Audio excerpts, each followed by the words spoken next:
We'll wait about 1 minute. I see folks are joining us, and we'll get started in about 1 minute.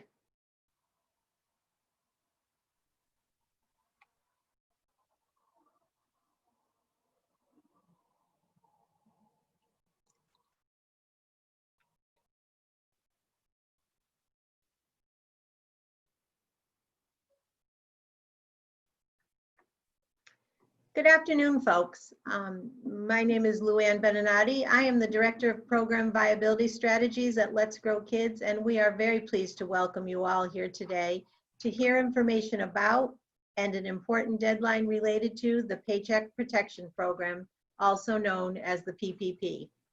We're fortunate to have with us today folks from the Small Business Administration, the U.S. Department of Health and Human Services, and Pine Forest Children's Center, a recent recipient of a PPP loan.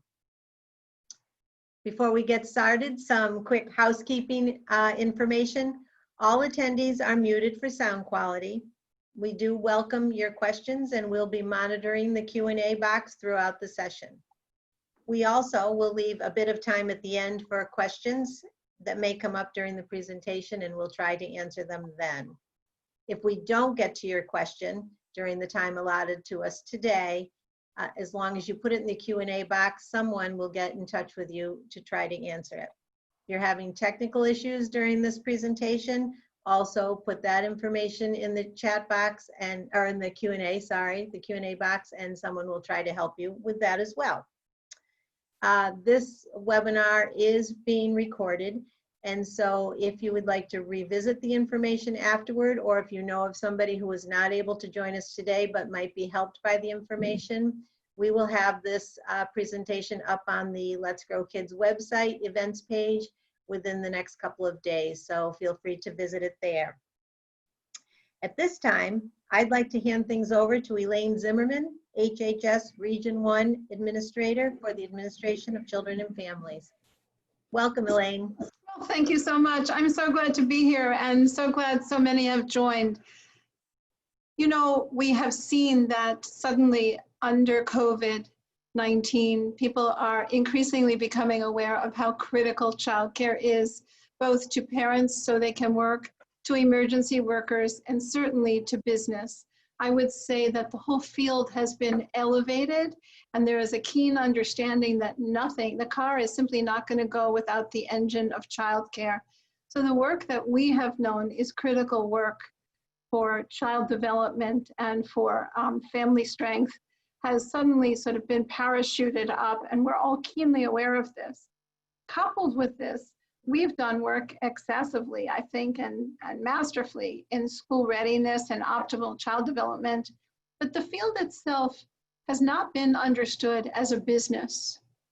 It's been understood as a child development source and helping our children be school ready, but people don't think, and this is a real error, of childcare as a small business. And I really believe that COVID-19 has changed that dramatically. And so suddenly, the understanding that we are a small business is before us, and we have not had all the skills or access or resources or partnerships with banks, partnerships with other business leaders, and the technical assistance that would help us as people come to understand that childcare is not just a small business, but a major business for the economy. So I know that some have been reticent to look at this opportunity, one, because they were not sure if it was forgivable loan, and it is indeed a forgivable loan. I know people were using the CARES Act, so they didn't think they needed to bother with this opportunity. And thirdly, I know, and I can understand this, some people didn't want government looking at their checkbook and how they operated their business. But I would suggest that this is worth thousands of dollars.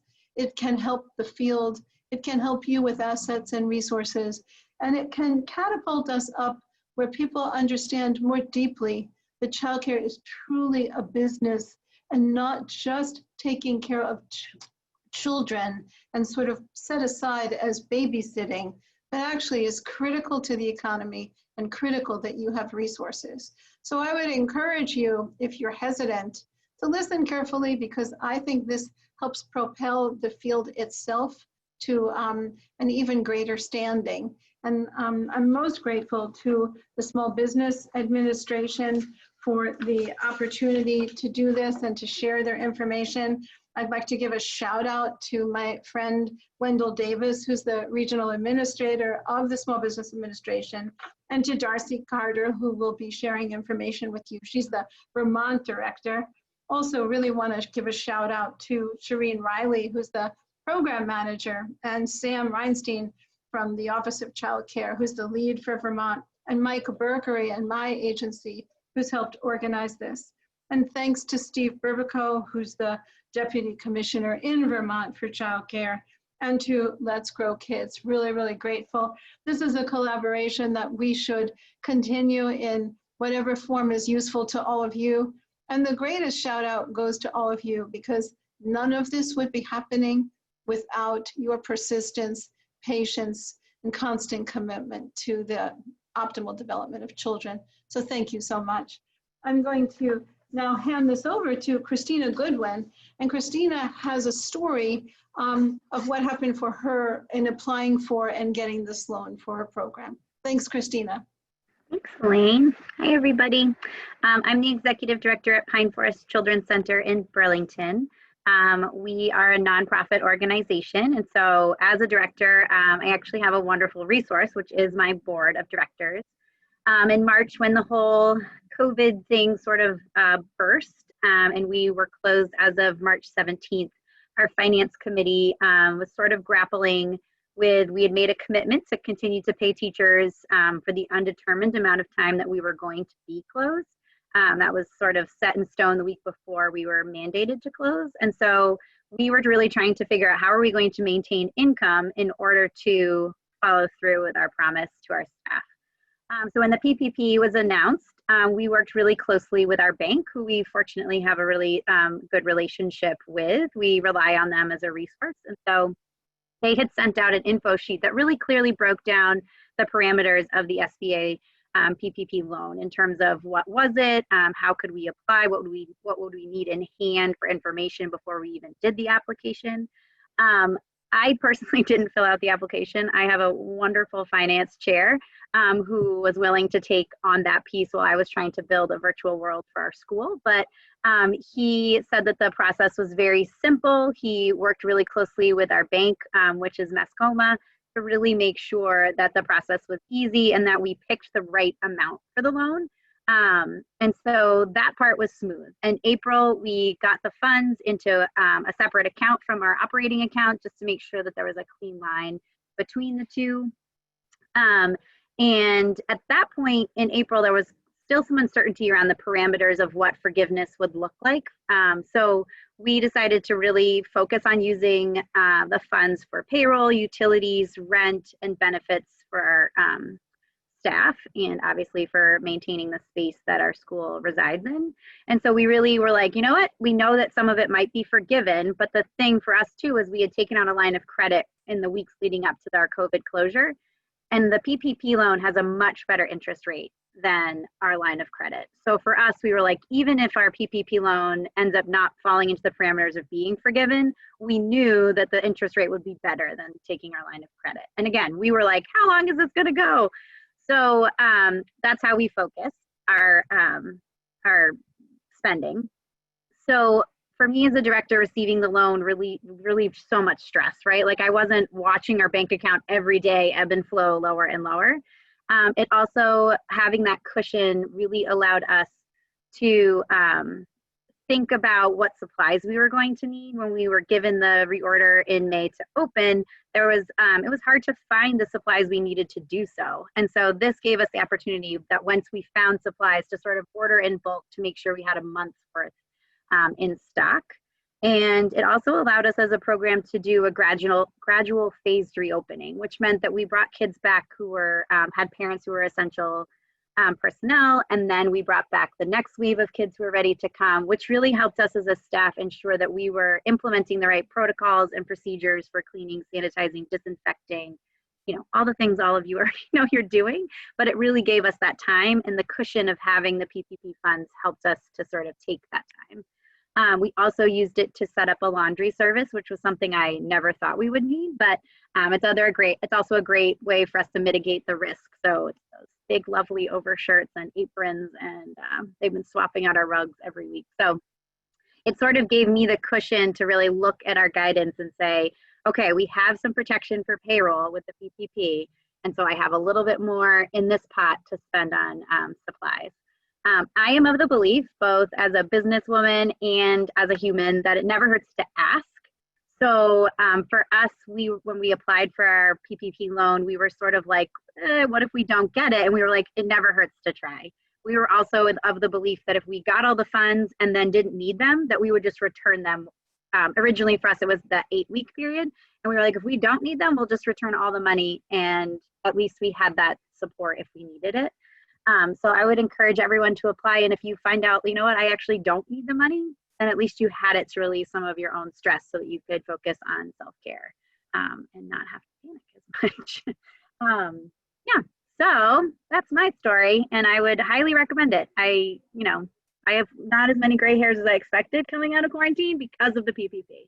So I think it is fully worth applying for, and I think Darcy is going to share some information. So I will introduce you to the Vermont SBA District Director, Dr. Darcy Carter.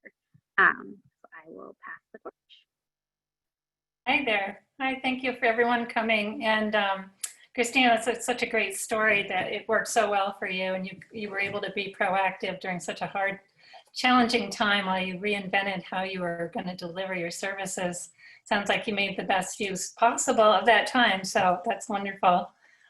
So Maria is going to give me some assistance on my slideshow here, because I had to come downstairs because my laptop from work wouldn't work with Zoom. So I apologize. My dog is here in the room with me, and that's always a wild card. So apologies in advance on that. So yes, we're here today just to talk a little bit about, you could do the next slide, the Paycheck Protection Loan Program. Also want to talk a little bit about economic injury disaster loan, because that's still available. The childcare, whether you're for-profit or nonprofit, you're eligible for both PPP and the EIDL loan. So I just wanted to make mention of both of those. And then finally, we'll just mention that there is free business assistance for everybody. You don't have to take a loan out. You can still work on your business and figure out next steps that are best for you with some of our SBA business advisors. Next slide. So this is just kind of the summary of why is there a PPP program? Well, it was to provide an incentive for the employers to keep their employees employed and not on unemployment. And of course, the envisioned time period of 2 months payroll was thought to be adequate. We know that that wasn't the case, but that was originally what was supposed to help people get through the shutdown. And if they didn't shut down, certainly very extraordinary circumstances that they were having to deal with. So the incentive was that if you followed the rules, which at the original time it was 75% had to be spent on payroll and 25% could go to those fixed eligible expenses, at the end of the 8 weeks, you could get the entire loan forgiven. So that's still the premise, but we have had some changes where now you have a longer period of time to use the money, more flexibility, more what we call safe harbor. So if people couldn't get hired back for different reasons, COVID restrictions are still holding you down to very low occupancy, things like that. They have carved out some, escape routes so that you can still maximize the forgiveness of your loan. And believe me, everybody wants you to. The lenders do, SBA does, the business, we're all hoping and wanting that to be the case. And Congress is still talking about how to make it simpler. So there's a lot of advocacy on full forgiveness for everybody. So stay tuned, because there'll probably be even more streamlined things coming out. So next slide. So again, lots of money available. In Vermont, we did about 12,000 PPP loans for about $1.2 billion.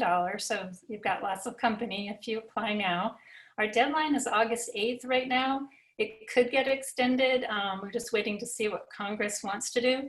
But we would just encourage you, if you feel like Christina said, that this might be something that helps reduce the stress for cash flow reasons that you're dealing with right now.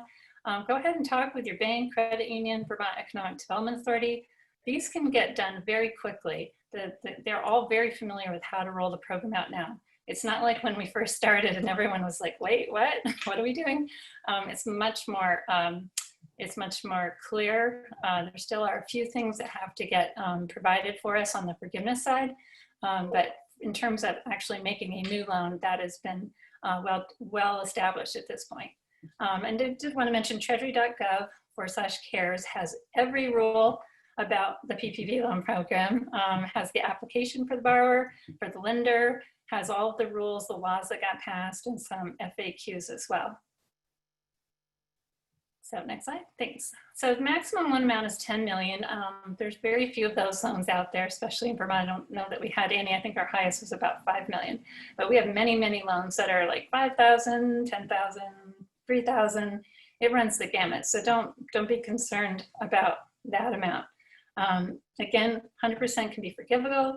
One of the other things that's unique is there's no collateral required and no personal guarantee. And again, you just got to follow these rules, which have opened up where 60% at least should be spent on payroll, and then you've got 40% left to go to those fixed expenses. And they wanted to switch to that ratio. In certain locations in the country, the fixed expenses are one of the harder parts for some of the businesses to cover. So that was definitely trying to accommodate, you know, more situations. Next slide. I wanted to put a slide in here about your own compensation. So if you're a sole proprietor with or without employees for your childcare, the PPP loan is available to help pay you. So when the PUA ends at the end of July, I don't know if it's going to be extended or not, but you can go ahead and apply that August 3rd for the PPP loan, and you can pay yourself basically 2 months of what you normally would have paid yourself. And it's basically off of last year. So this slide's just really kind of telling you how you would compute that. You determine your monthly average payroll by using your Schedule C net profit, and you divide by 12 and then multiply by 2.5. So that's your actual PPP loan amount. And if you have employees, then you're going to add all those payroll costs in addition to your net profit monthly amount. So that's basically how you could compare in case they extend the PUA. You could see, well, which would be better for you. And I know there's some other people on the call that understand Department of Labor rules, but you can kind of go with PPP for a while, stop, and then go back to the PUA if it was going to be continued. So just something to think about. Next slide. Okay, so this is just we call it the PPP Flex Act that was signed June 5th that changed all those things that I mentioned. Also, it extended the maturity from 2 years to 5 years, but you're not gonna have to worry about that because you're gonna get your loan forgiven.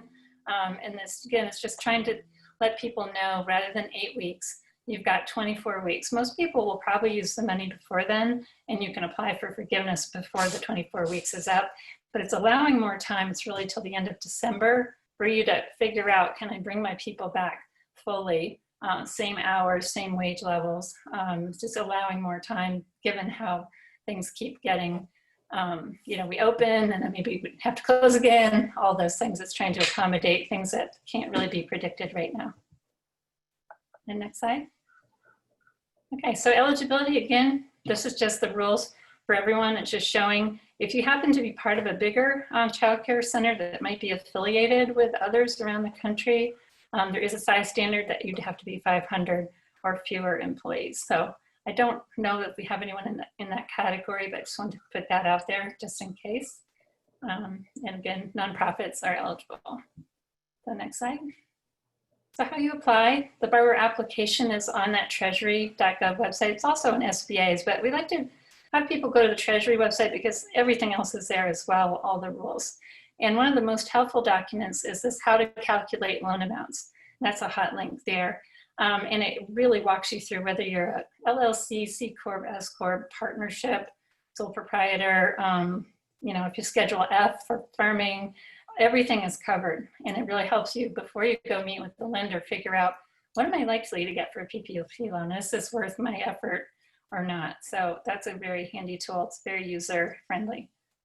And that just talks a little bit about you making some certifications because there's no collateral, you're not guaranteed this loan, but you are telling SBA yes, I have been impacted by COVID, and that's why I need this loan.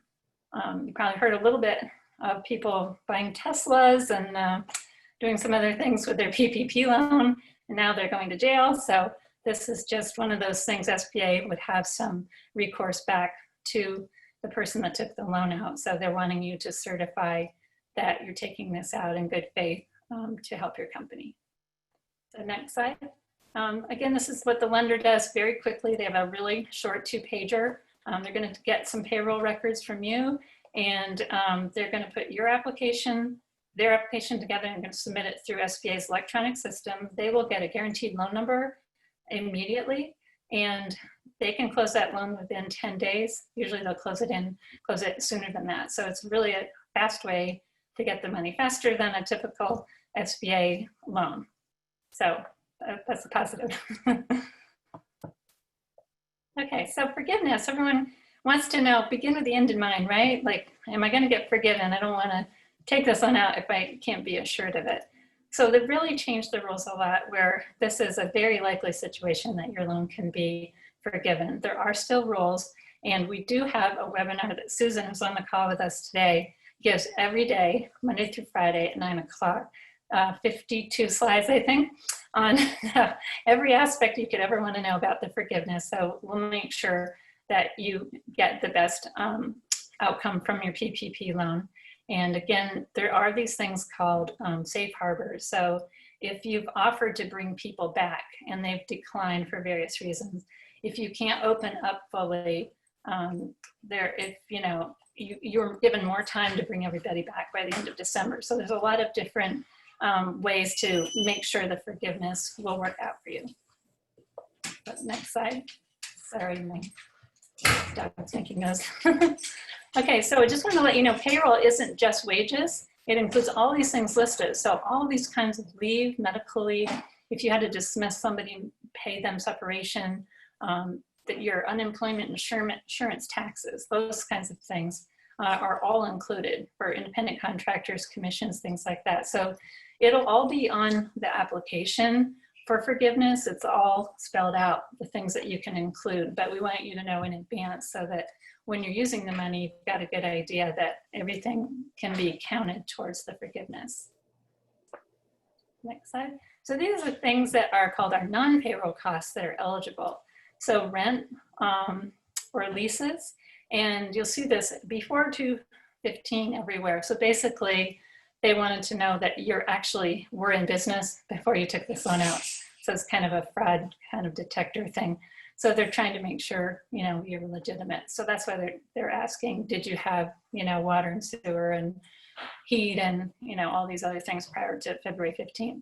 And those are all eligible, including other debts you might have. So if you leased other equipment, things like that. And there's some talk about transportation. It hasn't been further defined, but you might, even if we hear more clarity, be able to include some things like fuel, that kind of thing. And also that the last line there was talking about you can include more than just the 2 months. It's what you've paid for within your 8 or 24 weeks. So let's say you didn't pay your rent for a couple of months prior to when you got the PPP loan, you can include those as part of it, up to the 40% for the non-payroll costs. So the process is, of course, we've got forms, right? That's the federal government. But one of them is easy, right? So we've got 2 different forms of forgiveness that you can apply for. And it's what you would do on your own before you go to the lender. And you're gonna have a list of supporting documentation that's all spelled out in the instructions. And you're gonna bring that to the lender, they're gonna review it. Then they're gonna submit to SBA the request for the loan to be forgiven. So the timelines here are hopefully much shorter than what's allowed. They're saying 60 days for the bank. They're not going to want to take that long. Believe me, they've got hundreds and hundreds. Christina mentioned Mascoma Bank. They made, I think, over 1,000 of them or something, very high number. So they're going to want to set this system up and go with it and get things done. The SBA has up to 90 days. Again, we expect SBA to have an automated process that the lenders will use, a portal that they will be setting up to expedite those. And also, we know Congress is still contemplating things. So that's why we refer people back to the Treasury website, treasury.gov/cares, because if Congress decides to streamline forgiveness even more for smaller loans, for example, coming up with a 1-page or something that's like anybody under 150. So just stay tuned, and we'll be picking all of that updates up in our webinar. But we do expect even more simplification will come out. If there is a part of your loan that wasn't forgiven, then you have 10 months after your covered period with a deferment. So there's still a lot of time for you to refinance it, whatever, and it's at 1% interest rate. So hopefully there's enough wiggle room. The maturity too has been expanded to 5 years for those that got the loan after June 5th. So there's time for you to find another way if that happened. But again, we're working closely with you to make sure your loan gets forgiven. And next slide. Again, this is just trying to tell you a little bit about the easy form for forgiveness. If you are self-employed, have no employees, you didn't reduce any of the wages of your employees or their hours, and you experienced reductions in business activity because of the restrictions, following the compliance of OSHA and the CDC and the state and everything else, then you use the streamlined form. And it is definitely shorter, and hopefully a lot of you will be able to use that. The next page, thank you. So these are the safe harbors. I won't go into too much detail, but it's basically trying to tell you that there's different escape routes that won't reduce your forgiveness. So if you have tried to hire people back, they're on unemployment, making a higher wage, and they're like, I'm not coming back.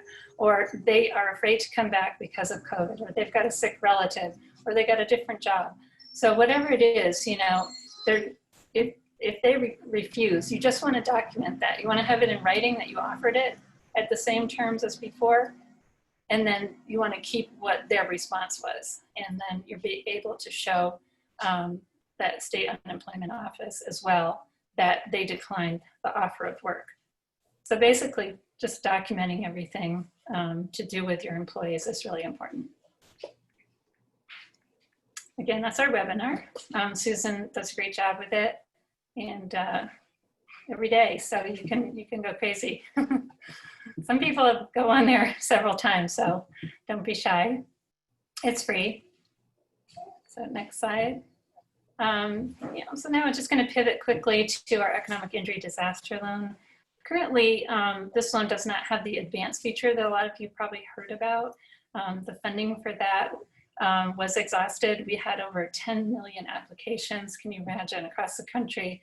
The SBA has been working so hard with so many people to get that money out, but there is still loan money available. And why do you care about that? Well, it's a direct loan from SBA that is termed out over 30 years. So the payments are very, very low.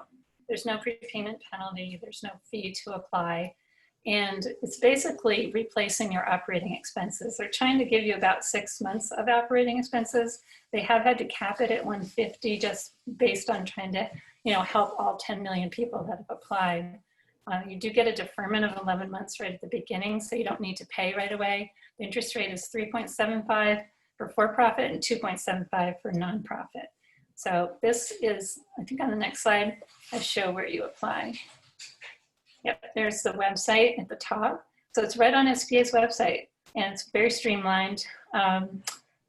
And we do want to mention for this loan, there's a little more traditional where they're looking for collateral if the loan amount is above $25,000, and that would be business assets. And again, those are the terms. And next page. This is what you can use it for. So you can pay credit cards if you've used those in the business and they were not for fixed assets, payroll, accounts payable, any other bills. So you've got to have some sneeze guards or some, maybe your outside tent kind of thing that's temporary. Those would still be eligible for the idle use. What you can't do is you can't pay off long-term debt, pay bonuses, things like that, buy a car, any of those things. So it's really meant for your regular everyday operating expenses. Next slide. These are the things you'd want to have on hand. Again, this will be a reference. If you go to the website to have these things available so you can get through the application quickly. One of the areas where people get a little bit mixed up is asking for your cost of goods sold. Not every business has that, and that's okay. So they're really just looking for your revenues. And if you're nonprofit, then they're looking for operating expenses instead of cost of goods sold. If you have any questions about that, though, just check in with us. Our emails are at the end of the slideshow, and we can kind of talk with you about that. And again, it's just pretty much straightforward. You know, when did you have your business? And it goes pretty quickly. And next slide. Just we like to tell people to make sure you're using an email that you actually do look at, because people have been known to put things down and then SBA tries to contact them and they never check their email and it's about their loan. So just try to remind you to use phone number you use, email that you frequently use, and to take a screenshot once you submit your application so you know what your application number is in case you need to call customer service and track some of the progress on your loan. Next slide. So finally, just again wanted to mention, you guys probably know already with the Small Business Development Center, I know they've worked with Let's Grow Kids a lot, that we do have, you know, through the assistance of SBA, 3 sources of business advising. It's confidential, it's free. You can go as many times as you want. Of course, it's virtual now. But basically, it just kind of helps you as a, you know, objective third party who walks through, you know, what do you want to do with your business? Do you need to pivot? What's going on? What are your personal goals? You know, what's working, what isn't working? Should you take out an IA loan? Should you take out a PPP loan? They're very familiar with all, especially SBDC, all of the terms of those loans. So they're really holistically looking at where you're at and where you want to go and how to help you get there. And we just encourage people to take advantage of it. It's already paid for. So that's like, you know, right in your own backyard here. We've got a great group of advisors, Women's Business Center and SCORE as well. And that's the link for our newsletter. You'll know about any of our webinars that come out. And if you want to contact us, those are emails for myself and Susan. So I guess we should get to some questions if people have some.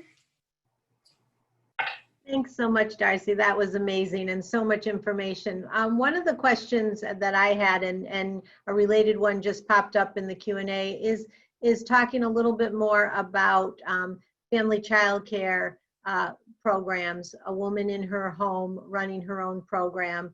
You did mention they're eligible. The question was related to what kind of expenses might be also forgivable in addition to salary. So could you expand on that a little bit? Sure. So anything in the payroll category that includes wages, but it would include if there's healthcare premiums that the employer pays, retirement, any other kind of fringe benefits that they offer to the employee, those would be, like, often they're pre-tax, as well as the state unemployment insurance that they pay. Those are all in the payroll category. In the non-payroll category, we know it's rent or if you lease your space, and also, you know, your heat, your water and sewer, electricity, your internet, your cell phones, your landlines, all of those. And we're waiting for clarification because there is a word transportation that's in the law, and it hasn't really been further defined yet. So we're looking to see what that might be. But most people have found that they do have enough expenses to that are eligible. Great. Hopefully that answers the question. Christina had mentioned that her, the person who applied for her organization went directly to the bank. And I've heard of experiences where programs have reached directly out to their bank. And you've also given links to resources on websites. Is there one way that's better than the other? If a program has a close relationship with their bank, should they go directly to them, or is one way better than the other? Well, good question. So some of the banks, obviously, if you already have a relationship, they're usually the best place to go first to apply. But if for some reason they are not doing any more PPP loans, there are a handful of banks that aren't doing them. They are labor intensive for the bank, so don't take it personally whatsoever. They've worked really hard and they've got quite a queue of things they're working on. So I think there's like Bar Harbor, Community Bank, NBT Bank, White River Credit Union are the ones right now that are not accepting them. But you can always go to Vermont Economic Development Authority, which is VEDA.org. It's a statewide finance authority, and they're located in Montpelier. You can apply online. They've made a ton of PPP loans, and they're available now for everybody. Hopefully that answered the question. Susan, did you have something you wanted to add? Well, actually, just a couple of things, because it doesn't look like there's a lot of questions here. That there are links on the Treasury website to find a lender too, so that you may be able to find other types of lenders who may be able to turn things around quicker, even if it's at the last minute, or may be able to find somebody who's just a little bit more electronically inclined, maybe, because some businesses and their lenders aren't necessarily, compatible. I mean, they're not that they're not compatible, just that if you really want to just get one quickly and for some reason you're having an issue with your lender, you can go through this link and find other lenders as well. We have many of these loans in the state that are not done by Vermont lenders. Of course, we would prefer that, but there are many that are not being done by them. There are many that are being done by big fintechs for that as well. So I just want to make sure people are aware that there are other places to go to find lenders, but vast majority of the ones in this state are, but you'll also find that some lenders will not take non-customers, non-borrowing customers, and some will. So you may be closely aligned with one of your bankers, but you don't have a loan relationship maybe, and that may be the issue. So it really, it's all over the place. And as Darcy said, please don't cause the bank any kind of an issue there, because they're really trying to deal with a massive load of these and trying to manage them as well as they can. So that's a long answer, but that was my addition. And I would relish anybody wanting to join in on my webinar, because I find sometimes it's easier to understand the process, especially if you're in the loan and trying to figure out how to maximize, to understand all of the implications, because sometimes they can affect each other, but it also can be important to realize that each person is going to be looking at these applications from a different perspective, because of the kind of business that they are, the kind of organization they are, and then where they are with their employee counts. So everybody's a little bit different. So anyway, I just wanted to share that. And those webinars are at 9 o'clock in the morning? Yes. Yep. Every day? I am running them right now every day, and I've been doing it a while now. And I will tell you that I do have a lot of people who join more than once.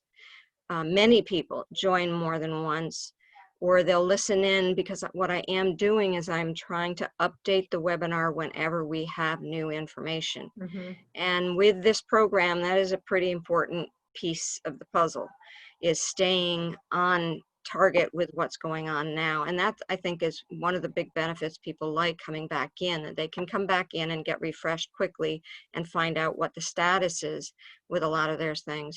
They'll also send me emails with, distinct questions on their businesses and so forth, and what you can do, what you can't do.